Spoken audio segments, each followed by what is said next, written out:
আসসালামু আলাইকুম প্রিয় দর্শক, অন্য মঞ্চের আলাপচারিতায় আপনাদের সকলকে স্বাগত জানাচ্ছি। ধন্যবাদ আপনাকে। হ্যাঁ, এটা আমি মনে করি। মানে বিএনপি নিবে না, আইন অনুযায়ী নিবে। বিএনপি তো কোনো দল নিষিদ্ধও করতে পারে না, খুলেও মানে কোনো দলকে আপনি আহ, আপনি এমনি আদালতের বাইরে আপনি কিছু বলতে পারেন না, প্রভাব খাটাতে পারেন না। সেটা না হোক বা হ্যাঁ হোক, নিষিদ্ধ হোক বা খুলে দেওয়া হোক, আপনি প্রভাব, কিন্তু তাকে আইনকে নির্দিষ্ট গতিতে চলতে দিতে হবে। সেটা আমি বলেছি। আমার মনে হয় বিএনপি এই শুভবুদ্ধির উদয় হবে। এটা বিএনপির স্বার্থে, গণতন্ত্রের স্বার্থে, বাংলাদেশের স্বার্থে। অবশ্যই আমার মনে হয় বিএনপি এটা মেনে নেবে এবং উঠিয়ে নেবে বিএনপি। আর যদি না নেয়, তাহলে বিএনপি মস্ত বড় একটা ভুল করবে, এবং এই ভুলের খেসারত সবাইকে দিতে হবে। তাদেরকেও দিতে হবে, গণতন্ত্রকেও দিতে হবে, আমাদের দেশকেও দিতে হবে বলে আমি মনে করি। এবং খুব শীঘ্রই এটা করা উচিত। আমার মনে হয় এই মুহূর্তে আওয়ামী লীগের পক্ষ থেকে কাউকে না কাউকে, বা কেউ, আমি আমি যদি এই মুহূর্তে আত্মগোপনে না থাকতাম, হয়তো আমি আদালতে যেতাম রিট করার জন্য কোনো উকিলের মাধ্যমে, হয়তো করতাম। বা যে কেউ করতে পারে বাংলাদেশের নাগরিক হিসেবে। আর এটা মূলত সম্ভবত এটা আইনগত ব্যাপার আছে, তো আওয়ামী লীগের সদস্য হইতে হবে। আওয়ামী লীগের সদস্যই কেবল এটা করতে পারবে মামলা। তাদেরকে কেউ না কেউ, নেতা কর্মী সদস্য, তারা যে কেউ এটা আদালতে যেতে পারে। এবং আমার মনে হয় বিএনপি এটাকে স্বাভাবিকভাবে নিবে। এবং অবশ্যই বাংলাদেশ আওয়ামী লীগ, ছাত্রলীগ, তাদের ছাত্র সংগঠনের কার্যক্রম এবং বাংলাদেশ আওয়ামী লীগের রাজনৈতিক কার্যক্রম চলার সকল সুযোগ সুবিধা তারা স্বাভাবিকভাবে সেটা করতে দিবে বলে আমি বিশ্বাস করি। সেতুমন্ত্রী এমন একটা ভুল বক্তব্য দিয়েছেন, এটা কিন্তু তার সরকারকে বিপদে ফেলে দিবে। সেই জন্য সম্ভবত আমাদের রফিকুল ইসলাম ভূঁইয়া সাহেব বলেছেন একটু সময় দেন। তাই আওয়ামী লীগের একটু নীরব থাকা উচিত, কারণ সরকারে যখন যাবে, বিরোধী দলের কোনো ভুল নাই, এটা সবসময় মনে রাখবেন। আওয়ামী লীগ যাই করুক, সে ভুল করুক শুদ্ধ করুক, তার কোনো ভুল নাই। কিন্তু সরকারে যখন আপনি থাকবেন, তখন কিন্তু আপনাকে প্রত্যেকটা কাজের কথার হিসাব দিতে হবে। ডক্টর ইউনূসের বিষয় ছিল আলাদা। তিনি ছিলেন আমেরিকান ৪ দেশের নাগরিক, তার বউ এক দেশের নাগরিক, বাচ্চারা আরেক দেশের নাগরিক, তার শ্বশুরবাড়ি একটা হলো রাশিয়া, আরেকটা হলো ভারত।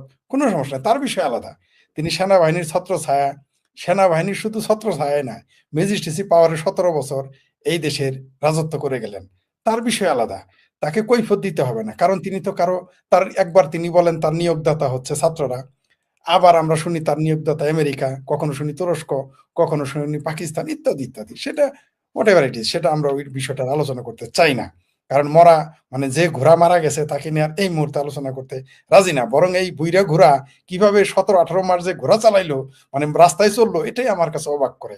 এটা কিন্তু আপনি একটু আগে বলেছিলেন যে আওয়ামী লীগের এটা ব্যর্থতা কিনা বা আওয়ামী লীগের দৈন্যতা কিনা। এই ১৭ মাস এই ডক্টর ইউনূসের ঘোড়া দৌড়ানো কিন্তু এটা বিএনপি, আওয়ামী লীগ সহ বাংলাদেশের সকল রাজনৈতিক দলের দৈন্যতা। এটাও কিন্তু সত্য। ডক্টর ইউনূস ১৭ মাস ক্ষমতায় থাকা মানে বিএনপির গালে চপেটাঘাত, আওয়ামী লীগের গালে চপেটাঘাত, বাংলাদেশের গণতন্ত্রের গালে চপেটাঘাত, বাংলাদেশের বামপন্থী, সেটা চিঙ্কু বলেন আর মিঙ্কু বলেন, ভালো বলেন মন্দ, সবার গালে চপেটাঘাত। আমি জামাতকে কোন রাজনৈতিক দল মনে করি না, তাই আমি তার কথা বলতে রাজি না। কারণ হলো যে জামাত এই দেশে আমি কোন রাজনৈতিক দলই মনে করি না। আমি মনে করি তারা হচ্ছে পাকিস্তানের বি টিম হয়ে কাজ করে। তাই তাদের আমি এই প্রসঙ্গটা আনলাম না। এটা জাতীয় পার্টির জন্য চপেটাঘাত ছিল। কারণ যারা রাজনৈতিক দল করে, যারা গণতন্ত্রে বিশ্বাস করে, সেই সকল শক্তির গালে চপেটাঘাত ছিল এই ১৮ মাস ডক্টর ইউনূসের ঘোড়া দৌড়ানো। সেটা অন্য প্রসঙ্গে। আমরা এবার যোগাযোগ মন্ত্রীর কথায় আসি। আপনার বোধহয় মনে আছে, এর আগেও বিএনপির এক নেতা বলেছিলেন, ভিডিও ভাইরাল হয়েছিল, কয় কারো কাছে টাকা নেওয়া চাঁদাবাজি না, মানুষ তো স্বেচ্ছাই দেয়। ব্যবসা করলে কি কমিশন দিবেন না? ব্যবসা করলেন ১,০০,০০০ টাকার ৫,০০০ টাকা দিলেন, ওটা চাঁদা না, আপনার মনে থাকার কথা। এরকম কিছু বলেছিল বিএনপির এক নেতা।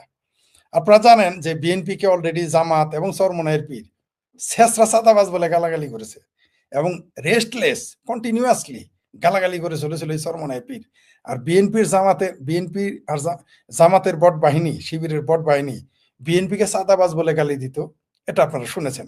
ক্ষেত্র বিশেষ খোদ জামাতের নেতারাই বলতো যে চাঁদাবাজদের ভোট দিয়েন না, এবার যে স্বৈরাচার চলে গেছে, চাঁদাবাজকে ভোট দিয়েন না। নিশ্চয়ই সেটা বিএনপিকে বলেছিল। সড়ক পরিবহন মন্ত্রী যে কথাটা বলেছে, আপনি বললেন, আপনি বিশ্বাস করেন, এটা যদি আপনি না বলতেন আমি বিশ্বাস করতাম না। আমি ফটো কার্ডে দেখেছি, কিন্তু আমার বিশ্বাস হয় নাই যে এটা বলতে পারে একজন দায়িত্বপ্রাপ্ত, মানে এক শুক্রবার পার হয় নাই, মানে ১ সপ্তাহ পার হয় নাই তার ক্ষমতায় নেওয়া, তিনি এই কথাটা বলার মধ্যে কি বললেন? তিনি যে মেসেজটা দিলেন, অর্থাৎ তিনি পরিবহন চাঁদাবাজিকে আইনগত ভিত্তি দিয়ে দিলেন। আমি এটার তীব্র নিন্দা জানাই, এবং আমি মনে করি এই কথার কারণেই এই পরিবহন মন্ত্রীর পদত্যাগ করা জায়েজ হয়ে গেছে, ফরজ হয়ে গেছে। আর যদি এখন কোনো বিরোধী দল থাকতো, তারা যদি সত্যি বাংলাদেশে গণতন্ত্র কাজ করত বা সংসদ কাজ করত, বিরোধী দল বলে কিছু থাকতো, জামাত তো হইলো অনুরোধের আসরের বিরোধী দল, তাদের কথা বাদ দেন। যদি প্রকৃত বিরোধী দল থাকতো তাহলে কিন্তু আর সংসদ থাকতো, তাহলে কিন্তু অবস্থা খারাপ হয়ে যেত এই মন্ত্রীর, আপনি টিকিয়ে রাখতে পারতেন না।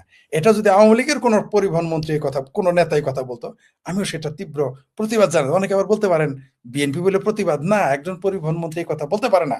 এটা যদি এই যে আমাদের মাসুদ আলম ভাইও যদি বা রেজল ভুইয়া সাহেবও যদি ক্ষমতায় থাকতেন এবং এটা বলতেন, আমি তার তীব্র প্রতিবাদ জানাইতাম।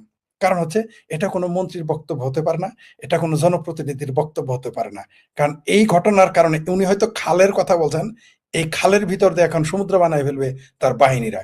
মূলত এই পরিবহন চাঁদাবাজ, এটা একটা নির্দিষ্ট কয়েকটা মানুষের ভাগে যায়। আমরা জানি যে পরিবহন চাঁদা যারা ক্ষমতায় থাকে তাদের ভাগে চলে যায়, কিঞ্চিত চলে যায় প্রশাসনের কাছে, কিঞ্চিত। কিন্তু বেশিরভাগ, সিংহভাগ 90%ই নেতা, যারা যারা নেতা থাকেন, যে দল তখন সরকারে থাকেন, তারা এগুলো নিয়ে নেন। আসলে এটা না শ্রমিকের কল্যাণে ব্যয় হয়, না এটা জনগণের জন্য ব্যয় হয়। তাই আমি মনে করি তার এই বক্তব্য প্রত্যাহার করা উচিত। তাকে প্রথমে, তিনি যদি গণতন্ত্রে বিশ্বাস করেন, তাহলে প্রথমে তাকে এটা ক্ষমা চাইতে হবে নিঃশর্ত, ভুল হয়েছে বলতে হবে। তারপরে ভবিষ্যতে এই ধরনের কথা বলবেন না বলতে হবে, তা না হলে তাকে পদত্যাগ করতে হবে। এবং আমি মনে করি এটা বিএনপির উচিত তাকে, বা তার সংসদ, পুরো সংসদ এবং বিএনপির কেন্দ্রীয় নেতা যারা, তাদের উচিত তাকে সতর্ক করা, এই ধরনের বক্তব্য যেন না দেয়। আমি আগে ওই যে ভুইয়া সাহেবের একটা প্রশ্ন উত্তর দেই। মানে আসলে আমি বুঝতে পারি নাই, আপনি তো জানেন আমি অসুস্থ ছিলাম আর ব্যস্ত, যার জন্য অনেক নিউজ জানি না। আপনি ওইটা বলেছেন যে প্রথমে সে বলেছে, পরে আবার সেটার ব্যাখ্যা দিয়েছে, মানে চড়ি পে চড়ি পরিবহন মন্ত্রী শেষে সিনাজুরিও দেখাইছে, তাহলে তার পদত্যাগ চাওয়া ছাড়া আর কোনো বিকল্প নাই। আমি ভেবেছিলাম তিনি প্রথমে বলেছেন, পরে আর ওইটা বলেন নাই, আমি বুঝতে পারি না, আমি দুঃখিত। আমি আপনার সাথে একমত, তাহলে তার আর কোনো সুযোগই নাই এই মন্ত্রণালয়ে থাকার। তার শুধু পদত্যাগ দাবি করছি না, বিএনপিকে তাকে এই পরিবহন মন্ত্রীকে কান ধরে নামিয়ে দেওয়া উচিত, না হলে বিএনপিকে আর খেসারত দিতে হবে। এই রজার রহমান নাকি খলিলুর রহমান, আমরা জানি না তার আসল নাম কি।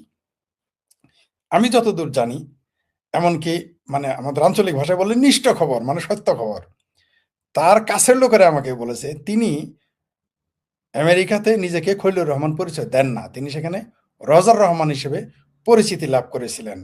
তার খলিলুর রহমান নাম দেখে অনেকে চমকে গেছে, এতদিন না জানতাম এই লোকটা রজার রহমান। যেমন ধরেন এই যে আমার নাম শেখ ফরিদ, হঠাৎ করে একদিন শুনলেন আমার নাম আসলে শেখ ফরিদ না, আমার নাম অন্য কিছু, বিষয়টা এরকম। তো এই রজার রহমান, তিনি প্রথমে ছিলেন প্রতিরক্ষা মন্ত্রী, প্রতিরক্ষা উপদেষ্টা। আমি বুঝতে পারলাম না, তিনি যখন প্রতিরক্ষা উপদেষ্টা ছিলেন তখন কিন্তু আমরা দেখেছি তিনি প্রতিরক্ষা উপদেষ্টা হিসেবেও যথারীতি ব্যর্থ ছিলেন। কারণ আমরা দেখেছি আরাকান আর্মি, আসলে আমার প্রিয় দর্শক, আরাকান আর্মি মানে আরাকান আর্মি নয়, এটা একটা সশস্ত্র গোষ্ঠী মায়ানমারের ভিতরের। তো এই মায়ানমারের যে সশস্ত্র গোষ্ঠী আরাকান আর্মি আমাদের দেশে এসে কিন্তু গান গাইছে, আমাদের দেশের ভিতরে ঢুকে কিন্তু অস্ত্র নিয়ে নাচছে, আমাদের দেশের যে জলকলি কেড়েছে, এবং আমাদের দেশে এসে তারা জেলেদের ধরে নিয়ে গেছে। আমাদের প্রতিরক্ষা মন্ত্রীকে আমরা প্রতিরক্ষা উপদেষ্টায় কোনো কথা বলতে শুনি নাই। বরং আমরা কি দেখেছি এই ব্যাপারে, তিনি একেবারে নীরব। বরং আরো একটা জিনিস দেখেছি, যে বাংলাদেশের রোহিঙ্গাদের পাসপোর্টও দেওয়া হয়েছে, এটাও আমরা দেখেছি। মানে চরমভাবে তিনি ব্যর্থ। আর আপনি যেটা বললেন বিএনপি তার পদত্যাগ চেয়েছিল, আমরা দেখেছি লন্ডন থেকে ফিরে আসার পরেই তার পদত্যাগ তারা চেয়েছিল। কেন চেয়েছিল তা আমরা এই মুহূর্তে ব্যাখ্যা করতে যাচ্ছি না, কিন্তু পদত্যাগ চেয়েছিল, এটা সত্য। হঠাৎ করেই যে লোকটার পদত্যাগ চাইলো এবং প্রতিরক্ষা উপদেষ্টা হিসেবে তিনি বরাবরই ব্যর্থ ছিলেন, সেই লোকটাকে এত বড় একটা গুরুত্বপূর্ণ পদে আবার দেওয়া হলো, পররাষ্ট্র মন্ত্রণালয়। দালমে কুস্তো কালা হায়। কারণ এটা অনুরোধে ঢেকে গেলে নাই বিএনপি, আমার মনে হয় বিএনপিকে ঘেঁটি ধরে এটা খাওয়ানো হয়েছে। এখন সেটা কে খাওয়ালো, আমেরিকা না ভারত, না আমেরিকা, তা আমরা বলতে পারবো না। কারণ পর্দার অন্তরালে আসলে যে কি হয় তা বোঝা বড় মুশকিল। শুধু তাই না, আপনি দেখেন আমরা এও শুনেছি যে জামাতের আমির এবং আমার ওই যে ভাবির বড় পোলা যেটা আর কি নাহিদ, দুইজনই ফেল করেছিল। জামায়াতের আমির এবং নাহিদকে ডক্টর ইউনূসের অনুরোধের আসরে তাদেরকে পাশ করানো হয়েছে, এটা আমরা শুনেছি। এবং এটা সত্যতা থাকতেই পারে। যেমন আমার ভাবির বলার কথা বলতে পারবো না যে নির্বাচনে সে পাশ করবে কিনা, মেম্বার নির্বাচন হলে হয়তো পাশ করতে পারতো, সেটা আমার কোনো সন্দেহ ছিল না, অন্তত মেম্বার হইতে পারতো। যদিও তার সহকারী, ওই যে আমার আরেক ভাবির ছেলে যাকে আমি আদর করে কালাপাড়া বলি, সে বলেছিল যে ইলেকশন কইরা দেখো মেম্বার হইতে পারবে না। সে নিজেও এখন এমপি কুমিল্লা থেকে হয়েছে। তো তারাই বলেছে তারা মেম্বার হইতে পারবে না। আমি তাদের মেম্বার হিসেবে পাশ করে নিলাম আর কি মনে করলাম। কিন্তু এমপি হওয়ার যোগ্যতা তাদের ছিল না, ওই কথা বাদ। কিন্তু জামাতের আমির সাহেব ৩ বার হ্যাট্রিক করেছেন। তাও কি ফেল টু হ্যাট্রিক। এই লোকটা পাশ করবে আপনি বিশ্বাস করেন, তো আবার ঢাকায়? এটা বিশ্বাসযোগ্য? আমার বিশ্বাস হয় না। যাই হোক সেটা অন্য বিষয়। তো এরকম অনুরোধের অনেক কিছু গিলতে হয়েছে তারেক রহমানকে। আর এটা ওটা গিলেছে, অনুরোধে গিলতে হয়েছে। অনুরোধে অনেক সময় গিলতে হয়। কিন্তু এই রজার রহমান ওরফে খলিল রহমান এটা অনুরোধে গিলেন নাই তারেক রহমান। আমার ধারণা তাকে ঘাড়ে পাড়া দিয়া, মানে যেমন আঞ্চলিক ভাষায় বললাম, দুঃখিত আমি স্ট্রিট পিপলের ভাষাতে কথা বলি। ঘাড়ে পাড়া দিয়ে এটা মানতে বাধ্য করানো হয়েছে। এটা স্পষ্ট, নইলে এই খলিলুর রহমান, রজার রহমান যার বিরুদ্ধে ভয়ংকর অভিযোগ রয়েছে, তার বিরুদ্ধে রয়েছে পরকীয়ার অভিযোগ, এবং পরকীয়ার পরে বলা হয়েছে সেখানে একজন আরেকজনকে মেরে ফেলেছে, একজনকে তার স্ত্রীকে মেরে ফেলেছে এবং পরে সেই লোক আত্মহত্যা করেছে। সেই ঘটনা এখনো সেই ঘটনার পূর্ণ তদন্ত হয়নি। সেই লোকটা শুধু তাই না, সে যদি নির্দোষ হইতো একটা কথা ছিল, সে পালিয়ে গিয়েছিল এই ঘটনা করে। হঠাৎ করে রাতে একদিন এই খৈলুর রহমান পালাই গেল। তখন তিনি সম্ভবত কোনো একটা দায়িত্বে ছিলেন, সরকারি কোনো পদে দায়িত্বে ছিলেন, সেখান থেকে তিনি পালাই গেলেন। কোন উপদেষ্টার তিনি কোনো কিছু ছিলেন, সে পালিয়ে গেল। সেই পলাতক লোকটা বাংলাদেশে আচানক হয়ে গেল প্রতিরক্ষা উপদেষ্টা। ভাবা যায়? তো বোঝাই যায় যে কেউ কেউ অভিযোগ করে যে ডিপ স্টেট নামে কোনো কিছু এই কাজগুলো করতেছে। কারণ খলিলুর রহমান তো বিএনপিও করে না, জাতীয় পার্টিও করে না, জামাতও করে না। তার হঠাৎ করে এই লোকটাকে পররাষ্ট্রমন্ত্রী কেন দেওয়া হবে? কোনো সন্দেহ নাই বিএনপি বাধ্য হয়েছে। এই ব্যাপারে আমি ডক্টরেট না, কম শিক্ষিত একটা মানুষের কথাই বলবো এবার। কমরেড জসিমউদ্দিন মন্ডল, তিনি ব্রিটিশ বিরোধী, ব্রিটিশের বিরুদ্ধে যুদ্ধ করেছেন, সংগ্রাম করেছেন, মুক্তিযুদ্ধ করেছেন। কমরেড জসিমউদ্দিন মন্ডল বলতেন যে পৃথিবীর পরাশক্তিদের কথা ছাড়া, বিশ্বব্যাংকের কথা ছাড়া, আইএমএফ এর কথা ছাড়া তৃতীয় বিশ্বের কোনো নেতা নেত্রীর বাবার ক্ষমতা নাই যে তারা ক্ষমতায় থাকে। তার প্রমাণ পাওয়া গেল এতদিনে, সেটা হলো রজার রহমান ওরফে খলিলুর রহমান, অথবা খলিলুর রহমান ওরফে রজার রহমান, তার নিয়োগের মাধ্যমে। কারণ বাংলাদেশে কি এতই নেতার অভাব পড়লো যে খলিলুর রহমানের মতো একটা সাসপেক্টেড, যাকে সন্দেহ করা হচ্ছে যে খুনের সাথে তিনি জড়িত, তাকে আপনাকে পররাষ্ট্রমন্ত্রী মন্ত্রণালয়ের মতো পদ দিতে হবে? অসম্ভব একটা ঘটনা। এটা বিএনপির জন্য চপেটাঘাত, বাংলাদেশের রাজনীতিবিদদের জন্য চপেটাঘাত। কিভাবে এই লোকটাকে মেনে নেয়? কেউ কেউ তো সন্দেহ করতেছে খলিলুর রহমানের বাংলাদেশে পাসপোর্টই নেই। তাহলে এই লোকটাকে আপনি তো অবশ্যই বাধ্য না হয়ে দেন নাই। কারণ যেখানে বীর মুক্তিযোদ্ধা ফজলুর রহমানের মতো মানুষ কোনো মন্ত্রিত্ব পেলেন না, এমনকি বিএনপির অনেক, বিশেষ করে যাকে দুষ্ট লোকেরা কেসিগেট বলে, তাকে খুঁজে পাওয়া গেল না। বিএনপির পরীক্ষিত অনেক নেতা, সিনিয়র নেতাকে আমরা মন্ত্রিত্বে দেখলাম না। হঠাৎ করেই যার বিরুদ্ধে ব্যভিচার এবং খুনের অভিযোগ বা হত্যায় প্ররোচনা দেওয়ার অভিযোগ, সেই ব্যক্তিটিকে আপনি পররাষ্ট্র মন্ত্রণালয়ের দায়িত্ব দিলেন। এটা কি মেনে নেওয়া যায়? যায় না। তাই আমরা এটা ধরে নিতে পারি বিএনপির এটা মেনে নেওয়ার কথা না। সুতরাং তারেক রহমান যেটা বাধ্য হয়ে করেছে, অর্থাৎ বিএনপি যেটা বাধ্য হয়ে করেছে, তা সুস্পষ্ট, কোনো সন্দেহ নেই। প্রথমত ইউনূসের এই আদম ব্যাপারী গ্যাং বা এনজিও গ্রামের দোকানদারের গ্যাংয়ের যত চুক্তি, কোনো সরকার সেটা মানতে বাধ্য নয়। কারণ এই চুক্তিগুলোই ছিল অবৈধ। বাংলাদেশের সংবিধান অনুযায়ী, আন্তর্জাতিক নিয়ম অনুযায়ী এটা অবৈধ। কারণ ডক্টর ইউনূসে, ধরে নিলাম ডক্টর ইউনূস অন্তর্বর্তীকালীন সরকার বা ইন্টারিম গভর্নমেন্ট, একটা কিছু ধরে নিলাম, তার দায়িত্ব তো চুক্তি করা না। তিনি বাংলাদেশের যারা সরকারি কর্মচারী কর্মকর্তা তাদের বেতন বাড়াইতে গেলে বলেন ওটা তো আমার দায়িত্ব না। তার দায়িত্ব বুঝি চুক্তি করা বিদেশের সাথে? নিশ্চয়ই এটা চুক্তি। এটা তো রাজনীতিতে যার সরে জ্ঞান আছে, সেও তো জানে ডক্টর ইউনূসের কোনো আন্তর্জাতিক চুক্তি করার যোগ্যতা নেই। যদি ওই চুক্তি বাংলাদেশের সংবিধান, বাংলাদেশের সংসদ পাশ না করে, কারো ক্ষমতাই নাই ওটাকে বাস্তবায়ন করার। বরং এটা প্রত্যাখ্যান করলেই বরং বিএনপির রাজনৈতিক প্রজ্ঞার প্রমাণ হবে। আর আপনি যেটা বললেন যে এটা করতে পারবে কিনা বিএনপির এটা মেরুদণ্ড কতটুকু শক্ত তার উপর নির্ভর করে। আমরা দেখেছি আমার ভাবির পোলাদের ভেস্কি দেখলেও বিএনপি নেতারা ভয় পাইতো, তাদের বিরুদ্ধে কথা বলতে পারতো না। আমরা দেখেছি চরমনায়ের পীরের ভেস্কিতেও বিএনপি কথা বলতে ভয় পাইতো, কথা উত্তর দিত না। সুতরাং ট্রাম্পের ভাষায়, ট্রাম্পের সিটিতে তো ভয় পাবেই। তবে ট্রাম্প একজন বেনিয়া, তিনি একজন ব্যবসায়ী, তাকে আমরা যত উন্মাদি বলি, তিনি কিন্তু জাতে মাতাল তালে ঠিক। আমরা ট্রাম্পকে যতই আমাদের ভাষায় বা অন্য দেশের জন্য তিনি নিন্দনীয় হতে পারেন, অন্য দেশের জন্য বিপজ্জনক হতে পারেন, তিনি কিন্তু দেখেন আপনি, তাকে আমরা উন্মাদ বলি, সমালোচনা করি, তিনি কিন্তু তার নিজের দেশের স্বার্থ রক্ষার্থে তিনি কিন্তু সব করে যাচ্ছেন। এই চুক্তি বৈধ হোক অবৈধ হোক, আবার দেখেন তারেক রহমান সেটা মনে করিয়ে দিচ্ছে আবার। আর এতে বোঝা যায় যে রজার রহমানকে যে তারাই বসিয়েছে তার প্রমাণ হলো যে আবার চিঠিতে বারবার ব্যবসায়ের কথা মনে করে দেওয়া। যে তারেক রহমান আমার ভাবির পোলা এনসিপি গ্যাং বৈষম্য বিরোধী চরমনের পিঠ দেখে ভয় পায়, তিনি তারেক রহমান যে বা বিএনপি যে ডোনাল্ড ট্রাম্পের মতো একজন মহাপরাক্রমশালী দেশের এবং পরাশক্তি, তার বিরুদ্ধে যেতে পারবেন বলে আমার মনে হয় না। তবে তার বিরুদ্ধে যাওয়া উচিত, কারণ বাংলাদেশের জনগণ এই চুক্তিকে সমর্থন করে না, আর এই গোপন চুক্তির কোনো বৈধতা নেই। গতকাল 20শে ফেব্রুয়ারি মানব জমিনের অনলাইন সংস্করণে প্রকাশিত একটি প্রতিবেদনে দাবি করা হয়েছে যে অন্তর্বর্তীকালীন সরকারের অন্তত 3 জন প্রভাবশালী উপদেষ্টা আসন্ন নির্বাচন স্থগিত করার জন্য শেষ মুহূর্ত পর্যন্ত চেষ্টা চালিয়েছেন।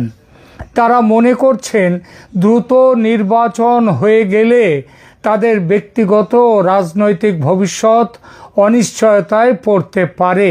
এই উদ্দেশ্যে তারা অন্তর্বর্তী সরকারের প্রধান উপদেষ্টাকে সরাসরি চাপ দিয়েছেন এবং বিভিন্ন প্রশাসনিক ও কৌশলগত কারণ দেখিয়ে নির্বাচন পিছিয়ে দেওয়ার প্রস্তাব দিয়েছেন এবং নানাবিধ ষড়যন্ত্র চালিয়েছেন যাতে নির্বাচন 12 ফেব্রুয়ারিতে না হতে পারত তার জন্যে। আলোচিত রিপোর্টিংয়ের সবচেয়ে চাঞ্চল্যকর দিক হলো ওসমান হাদি হত্যার সাথে এই 3 উপদেষ্টার যোগসূত্রের ইঙ্গিত। যদিও মানবজমিন সরাসরি নাম উল্লেখ করেনি, তবে তাদের বর্ণনায় এমন কিছু ইঙ্গিত দেয়া হয়েছে যা নির্দিষ্ট কয়েকজনের দিকে আঙুল তোলে। প্রতিবেদনে প্রশ্ন তোলা হয়েছে কেন তারা এই হত্যাকাণ্ডের সুষ্ঠু তদন্তের বদলে বিষয়টি ধামাচাপা দিতে আগ্রহী ছিলেন। সন্দেহ করা হয়েছে নির্বাচিত সরকার ক্ষমতায় এলে এই হত্যাকাণ্ডের বিচার বিভাগীয় তদন্ত পুনরায় শুরু হতে পারে, যেখানে তাদের সরাসরি যোগাযোগ বা সম্পৃক্ততা বা দায়িত্বে অবহেলার প্রমাণ বেরিয়ে আসার ভয় রয়েছে। ফলত এই 3 উপদেষ্টা সরকারের ভেতর একটি গোষ্ঠী তৈরি করেছেন। তাদের সঙ্গে আরও 2-1 জন ছিলেন পরোক্ষভাবে, কিংবা তারা ততটা গুরুত্বপূর্ণ অংশীদার হতে পারেননি। তারা প্রধান উপদেষ্টাকে বোঝানোর চেষ্টা করেছেন যে সংস্কার শেষ না করে নির্বাচন দিলে দেশ আবার সংকটে পড়বে। তবে রাজনৈতিক বিশ্লেষকরা মনে করছেন সংস্কারের আড়ালে তারা মূলত নিজেদের সুরক্ষা নিশ্চিত করতে চেয়েছিলেন। এই রিপোর্টিংয়ের ফলে রাজনৈতিক দলগুলো ও সাধারণ মানুষের মধ্যে পূর্বতন অন্তর্বর্তী সরকারের নিরপেক্ষতা নিয়ে বড় ধরনের আস্থার সংকট তৈরি হয়েছে। বিএনপি, জামায়াত সহ অন্যান্য প্রধান দলগুলো, যদিও জামায়াত তারা নিজেরাই এই ব্যবস্থার সঙ্গে জড়িত, এই প্রচেষ্টার সঙ্গে, তবে বিএনপি এই প্রতিবেদনের পর সোচ্চার হয়েছে। হাদি হত্যা নিয়ে যে প্রশ্ন তোলা হয়েছে তা নিয়ে এখন রাজপথে এবং সামাজিক যোগাযোগ মাধ্যমে তীব্র প্রতিক্রিয়া দেখা দিচ্ছে। অনেকেই দাবি করছেন এই 3 উপদেষ্টার নাম প্রকাশ করে তাদের বিরুদ্ধে আইন অনুযায়ী ব্যবস্থা না হোক, কিংবা ব্যবস্থা নেওয়া হোক, বা তাদের বিরুদ্ধে বিচার শুরু হোক, তদন্ত শুরু হোক।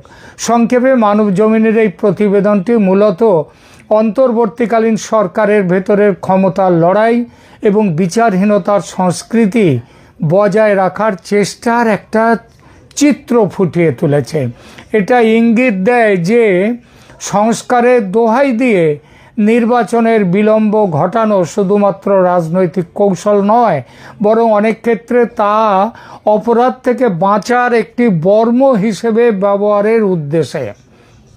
একজন গোয়েন্দার চশমা দিয়ে দেখলে মানব জীবনের এই রিপোর্টিংটি কেবল একটি সংবাদ নয়, বরং এটি একটি পলিটিক্যাল থ্রিলারের যেন ব্লুপ্রিন্ট। 20শে ফেব্রুয়ারি 2026-এর এই বিস্ফোরক প্রতিবেদনটি বিশ্লেষণ করলে প্রথমেই যে প্রশ্নটি মাথায় আসে সেটা হলো, এই রিপোর্টিংয়ে আদৌ কি কোনো বাস্তবতা আছে, নাকি এটা একটা স্রেফ উইচ হান্ট, 24-এর অভ্যুত্থানের নেতাদের কলঙ্কিত করার উদ্দেশ্যে এটা একটা অপপ্রচার মাত্র? এটাই কি? এই প্রশ্নের উত্তরে বলতে হয়, নির্বাচনের দিন নিয়ে যেভাবে মোহাম্মদ ইউনূস বারবার নিজের কথার পরিবর্তন করেছেন, তাতে মনে হওয়া স্বাভাবিক যে তার উপর কোনো বড় চাপ ছিল, যার জন্য নির্বাচনের দিনক্ষণ বারবার পাল্টেছেন তিনি। এমন সম্ভাবনা সেই প্রথম থেকে মানুষের মনে ছিল। এখন এই রিপোর্টিং সেই ধারণা অনেকটাই সত্যি প্রমাণ করল। যে 3 উপদেষ্টা এই ষড়যন্ত্রের মূলে ছিল, তারা দেশকে অশান্ত করে নিজেদের চক্রান্ত সফল করার চেষ্টায় ছিল। এই লক্ষ্যেই হাদি হত্যা, এই লক্ষ্যে মব সন্ত্রাস, এই লক্ষ্য পূরণে ডেইলি স্টারের আর প্রথম আলো পত্রিকার ভবনে আক্রমণ, তার পুড়িয়ে দেয়া। আরও একটু এগিয়ে বলা যায়, 24 জুলাইয়ের পরিবেশ দেশে আবার ফিরিয়ে আনতে অ্যান্টি ইন্ডিয়া নতুন ঢেউ তোলার জন্য সংখ্যালঘু হিন্দুদের ওপর নতুন করে আক্রমণের ছক এই কারণেই তৈরি।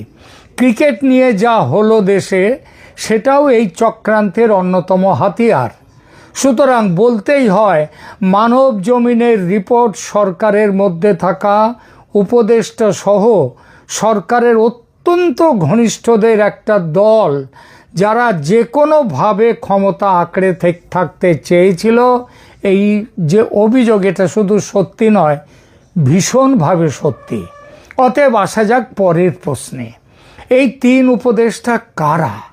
এটা একটা প্রশ্ন, এবং সেই সাথে আরও প্রশ্ন যার একটা ইঙ্গিত আছে মানব জমিনের এই প্রতিবেদনে, যদিও সরাসরি বলা নেই। প্রধান উপদেষ্টা মোহাম্মদ ইউনূসকে কি শেষ দিকে অন্ধকারে রেখে বা অগ্রাহ্য করে এই চক্রান্তের সঙ্গে যুক্তরা দেশকে অশান্ত করতে চেয়েছিল, নির্বাচন স্থগিত করতে চেয়েছিল, ক্ষমতা আঁকড়ে রাখার চেষ্টা করছিল? প্রথমে কে এই 3 উপদেষ্টা? এদের একজন সম্প্রতি দক্ষিণ এশিয়ার একটি রাষ্ট্রে সফরে গিয়ে একবার বেশ কয়েক ঘন্টা ডিপ্লোম্যাটিক নিয়মকানুন ভেঙে নিরুদ্দেশ হয়ে গিয়েছিলেন কয়েক ঘন্টার জন্যে। মানে তার পুরো হিসাব কিন্তু এই মানবজমিন পত্রিকার কাছে আছে, নইলে এটা তারা বলতে পারত না দক্ষিণ এশিয়ার কথা, সেই সফরের কথা। কিন্তু আমরা মানবজমিন যখন নাম উচ্চারণ করেনি, আমরা দেখি যে কে তিনি। মানবজমিন তারা নানা রকম অসুবিধার কথা ভেবে নামগুলো বলেনি, কিন্তু আমাদের তো দেখতে, ভাবতে এবং দেখতে, বলতে অসুবিধে নেই। সুতরাং আমরা দেখি তিনি কে, কোথায় গিয়েছিলেন, কার সঙ্গে দেখা করেছিলেন ও কেন দেখা করেছিলেন। মানবজমিন বলছে, নির্বাচন যাতে 12 ফেব্রুয়ারি না হয়, যাতে পিছিয়ে যায়, সেই উদ্দেশ্যেই তিনি কারোর সঙ্গে দেখা করতে গিয়েছিলেন। গোপনে যাওয়ার কারণ এটাই যে বিষয়টা প্রকাশ্যে আসুক, এটা চাননি তিনি কোনো রেকর্ড রাখতে চাননি। এজন্যই যে ভবিষ্যতে নতুন সরকার এলে যাতে তিনি ফ্যাসাদে না পড়েন। গত 3-4 মাসে কোন উপদেষ্টারা বিদেশ সফরে গিয়েছেন সেগুলো আমি দেখলাম। বিশেষ করে দক্ষিণ এশিয়ার কোনো গুরুত্বপূর্ণ দেশে কে গিয়েছিলেন, কোন উপদেষ্টা? এমন 2টো দেশের নাম যারা গুরুত্বপূর্ণ দক্ষিণ এশিয়ায় দেশ হিসেবে যাদেরকে ধরা যায়। এই 2টো দেশ দেখুন, থাইল্যান্ড আছে, নেপালের কথা বলা যায়, সেখানেও গেছেন কেউ। কিন্তু প্রশ্নটা সেটা নয়, প্রশ্নটা হচ্ছে গুরুত্বপূর্ণ দেশ। এই গুরুত্বপূর্ণ বলতে হচ্ছে ভারত ও পাকিস্তান। এই দুই দেশে কয়েক মাসের মধ্যে সফর করেছেন, গত কয়েক মাসের মধ্যে। কে? 1, খলিলুর রহমান, জাতীয় নিরাপত্তা উপদেষ্টা, তিনি ভারতে গিয়েছিলেন। এবং 2, ভারতে গিয়েছিলেন তিনি কলম্বো সিকিউরিটি কাউন্সিলের মিটিংয়ে যোগ দিতে। এবং এটা শুধু ভারত নয়, এটা আমেরিকা সহ পৃথিবীর আরও অনেকগুলো, আরও এই কলম্বো সিকিউরিটি কাউন্সিলের মেম্বাররাও তার মধ্যে ছিল, এবং বাংলাদেশও তার মধ্যে আছে। সুতরাং তিনি গিয়েছিলেন সরকারি একটা আন্তর্জাতিক মিটিংয়ে যোগ দিতে। আর দ্বিতীয় যিনি, তার নাম হচ্ছে সৈয়দা রিজওয়ানা হাসান। তিনি কোন দপ্তরের? তিনি হচ্ছেন পরিবেশ জলসম্পদ দপ্তরের উপদেষ্টা। তো পাকিস্তানে পরিবেশ নিয়ে যাওয়ার তার কি কারণ বোঝা যায় কি? আর জল সম্পদ পাকিস্তানে তার কি কাজ? তবু তিনি পাকিস্তানে গেছেন। এদের মধ্যে রিজওয়ানা হাসান, তাকেই আমরা মনে করি যে তিনি হচ্ছেন এই উপদেষ্টা মণ্ডলী, যে 3 উপদেষ্টার কথা বলা হচ্ছে তাদের প্রথম জনটি তিনি। কারণ ভারত কোনো উপদেষ্টার সঙ্গে নির্বাচন বন্ধ করা নিয়ে কোনো গোপন আলোচনায় যাবে না। কারণ ভারত নির্বাচন চাইছে এবং বলছে সেটা ইনক্লুসিভ নির্বাচন হতে হবে। ভারত তার জন্যে নির্বাচন বন্ধের কথা ভারত কোনোদিন বলেওনি, আর সেই দাবিও করেনি। দাবি করলে ওই তারেক রহমানের সাথে গত 1 বছর ধরে যোগাযোগ করে তাকে দেশে ফিরিয়ে নিয়ে আসতো না ভারত। সুতরাং ভারত নয়, তাহলে কে? যে পাকিস্তান হতে পারে। অতএব নির্দ্বিধায় বলা যায় 3 উপদেষ্টার একজন রিজওয়ানা হাসান, সৈয়দা রিজওয়ানা হাসান, যিনি পাকিস্তান সফরে গিয়েছিলেন। আবার তিনি পাকিস্তানে গিয়ে কয়েক ঘন্টার জন্যে নিরুদ্দেশ হয়ে গিয়েছিলেন। তিনি কোথায়? পাকিস্তানে যে হাইকমান্ড, ভারতের বাংলাদেশের যে হাই কমিশন, তারাও তাদেরকে না জানিয়ে তিনি উধাও হয়ে গিয়েছিলেন। দ্বিতীয় জনের নাম, দ্বিতীয় উপদেষ্টা কাকে সন্দেহ করা যায়? তার নাম আসিফ নজরুল। কেন? ক্ষমতা চলে গেলে সবচেয়ে বড় ফ্যাসাদে যে উপদেষ্টা 2-3 জন আছেন পড়বেন, তাদের মধ্যে প্রথম নাম হচ্ছে এই উপদেষ্টা আসিফ নজরুলের। ইনি অন্তর্বর্তী সরকারের তাত্ত্বিক গুরু ছিলেন, তাত্ত্বিক গুরু। ওই সরকারের যত অপকর্ম তার মূল মস্তিষ্ক এই আসিফ নজরুল। অতি সম্প্রতি ভারত বিরোধী হুঙ্কার দিয়ে যে ক্রিকেট কেলেঙ্কারিতে জড়িয়ে বিশ্বকাপ থেকে বেরিয়ে গেল বাংলাদেশ, তার মূল কুচক্রী কিন্তু এই আসিফ নজরুল। কি ছিল তার উদ্দেশ্য? যাতে ওই ক্রিকেটের হাঙ্গামা নিয়ে বাংলাদেশের রাজপথ অশান্ত হয়, নির্বাচন পিছিয়ে যায়, কিন্তু সেটা হয়নি। এছাড়া আরও আছে হাদি হত্যার চক্রান্ত, ও তার পরবর্তী পর্যায়েও আসিফ নজরুলের বড় ভূমিকা আছে। হত্যাকাণ্ড ঘটতে না ঘটতে বিষয়টাকে অন্যদিকে ঘুরিয়ে দিতে, মানে যেমন হত্যাকারী ভারতে পালিয়েছে, কোন জায়গা দিয়ে পালিয়েছে, বিএসএফ এবং ভারতের নিরাপত্তা কর্মীরা তাকে কিভাবে সাহায্য করেছে, এবং হত্যাকারী যে ভারত ও আওয়ামী লীগের পাঠানো, এই তত্ত্ব আবিষ্কার করে বাজারজাত করা, সেই পরিকল্পনাটা কিন্তু এই আইন উপদেষ্টা আসিফ নজরুলের। যদিও তাতেও শেষ রক্ষা হয়নি। আসিফ নজরুল ও তার বর্তমান স্ত্রী শিলা আহমেদের বিরুদ্ধে অভিযোগ যে 2 জন যোগসাজশ করে অন্তত 15,000 কোটি ঘুষের টাকা বিদেশে পাচার করেছেন। বাংলাদেশের সোশ্যাল মিডিয়াতে এই বিষয়টা নিয়ে ভুরি ভুরি পোস্ট সেখানে আসছে। ফলে অন্তর্বর্তী সরকার বাঁচিয়ে রাখার বড় দরকার ছিল এই আসিফ নজরুলের, আর তিনি তাই এই জন্য যা করবার তার সেগুলো করবার প্ল্যানিং তিনি করেছেন। তৃতীয় উপদেষ্টা বৈষম্য বিরোধী ছাত্র আন্দোলন তথা এই আন্দোলনের নেতাদের বর্তমান যে অফশুট, তাদের বর্তমান সন্তান এনসিপির সঙ্গে যারা জড়িয়ে আছেন, তাদের মধ্যে প্রায় শেষ পর্যন্ত যিনি উপদেষ্টা হিসেবে ছিলেন এবং ভোটে দাঁড়াবার জন্য একেবারে শেষ মুহূর্তে যিনি উপদেষ্টার পদ থেকে পদত্যাগ করেছেন, সেই আসিফ মাহমুদ সজীব ভুঁইয়া। তিনি কত হাজার কোটি টাকা কামিয়েছেন, কত বিটকয়েনের মালিক, তার হদিশ পেতে তারেক রহমান সরকারকে আলাদা তদন্ত কমিশন বসাতে হতে পারে। উপদেষ্টা ভুঁইয়া ঢাকা 8 আসনের জামাত এনসিপি জোটের প্রার্থী নাসির উদ্দিন পাটোয়ারির সঙ্গে জোট বেঁধে এই কেন্দ্রের স্বতন্ত্র প্রার্থী হিসেবে প্রতিদ্বন্দ্বিতায় ইচ্ছুক ওসমান হাদিকে হত্যার চক্রান্ত করেছিলেন এবং সেই হত্যাকাণ্ডে জড়িত ছিলেন। উদ্দেশ্য যাতে হাদি হত্যার ফলশ্রুতিতে রাজপথের আন্দোলন শুরু হয়, এবং দ্বিতীয় উদ্দেশ্য যাতে নাসির উদ্দিন পাটোয়ারি এই কেন্দ্র থেকে জিতে এমপি হতে পারে, যদিও সেগুড়ে বালি পাটোয়ারি অল্প ভোটে হেরেছে বিএনপি প্রার্থীর কাছে। সজীব ভুইয়া পাটোয়ারি কি এরাই এই মধ্যে রয়েছে শুধু, আর কেউ নয় চক্রান্তে? আছে অবশ্যই। এই চক্রান্তে তথা ইউনূসের অন্তর্বর্তী সরকারকে বাঁচিয়ে রাখার প্রকল্পে যুক্ত ছিল এনসিপির উপদেষ্টা মাহফুজ আলম, নাহিদ ইসলাম রাও। নাহিদ ভোটে দাঁড়িয়েছিলেন ঠিকই, তবে সরকার টিকিয়ে রাখার চক্রান্তে সামিল ছিলেন সব সময়েই, যেমন সামিল ছিল জামাত। কিন্তু এই মানব জমিনের যে রিপোর্টিংটা বেরিয়ে আসার পর আবার জামাত মুখ রক্ষা করার জন্য পাবলিকের চোখে ধুলো দিতে তারা 3 উপদেষ্টার নাম ঘোষণার দাবি জানাচ্ছে। তারা 11ই ফেব্রুয়ারি পর্যন্ত জামাত চেয়েছিল যাতে ভোট না হয়। সৈয়দা রিজওয়ানা যে জামাতি এটা কারো অজানা নয়। তার পাকিস্তান যাওয়ার উদ্দেশ্য ছিল যাতে আসিম মুনির আমেরিকাকে ধরে টরে চাপ সৃষ্টি করে ভোটটাকে 12ই ফেব্রুয়ারি ভোট স্থগিত করতে পারেন, সেই তদবির করা। বলা বাহুল্য সেই চেষ্টা সফল হয়নি। এবার আসা যাক আমাদের দ্বিতীয় আলোচ্য বিষয়টিতে। পুরো প্রকরণে প্রধান উপদেষ্টা মোহাম্মদ ইউনূসের কি ভূমিকা ছিল? দেখুন, ইউনূস ক্ষমতালোভী, এটা নতুন কথা নয়, সবাই জানে।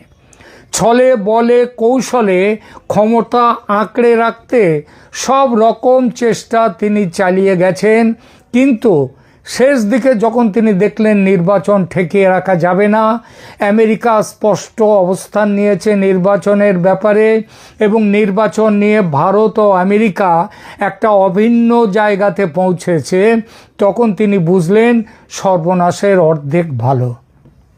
তখন তিনি ব্যস্ত হয়ে গেলেন বিশ্বে নিজের যেটুকু ইমেজ বেঁচে বর্তে আছে সেই ইমেজ বাঁচাতে। যথেষ্ট হয়েছে বাবা দেশ শাসন, এবার রক্ষা করা যাক নিজের নোবেল ইমেজ। যারা বাংলাদেশ জুড়ে এবং বিশ্বের বেশ কিছু দেশে তার ব্যবসা আছে, এটা সবাই জানেন, সেই ব্যবসা বাঁচাতে সচেষ্ট হলেন তিনি। যখন মোহাম্মদ ইউনূস আর ক্ষমতা আঁকড়ে রাখতে রাজি নন, তিনি নির্বাচন থেকেও পিছিয়ে আসবেন না, তখন কুচক্রী উপদেষ্টারা দূরত্ব তৈরি করতে থাকলো ইউনূসের সঙ্গে। ডেইলি স্টার ও প্রথম আলোর ভবন যখন পুড়ছে, ইউনূস নিজেই জানিয়েছেন তিনি তখন ঘুমোচ্ছিলেন। পুলিশ যাতে দেরিতে যায় ঘটনাস্থলে তার ব্যবস্থা করেছে কুচক্রীরা।